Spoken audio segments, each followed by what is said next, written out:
छोट गपटे कहबी जदि भल लगिला लाइक करदेवे। गोटे गाँव में जड़े स्वामी स्त्री रोते स्त्री कलह प्रकृतिर चंडी थिले। से प्रत्येक समय स्वामी सह झगड़ा करती आ स्वामी सब चुपचाप सही जाती। प्रत्येक दिन से कहे कि मु जहाँ कहि से ही हम। स्वामी भी से मानि नियंती।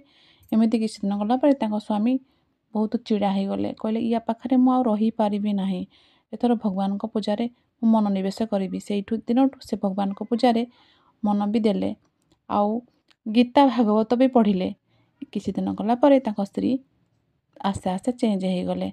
हेले कौन हेबो भगवान आउ किछि थिला स्त्री को आर पारी को नहीं गले। मुझे कहूँ सब बड़े स्वामी स्त्री भलरे रुहतु आ खुशी रुहतु। स्त्री जी स्वामी को सम्मान दब स्वामी भी सेतिकी स्त्री को सम्मान दब। तापर जाई हेले स्वामी स्त्री खुशी रही पारिबे, नहले एई भलिया अनुभूति पाइबे। जदि गपटी भल लागिला छोट लाइक टे करदेबे और शेयर टे करदेबे। मो हृदय ए पदटीय कथा। जय जगन्नाथ।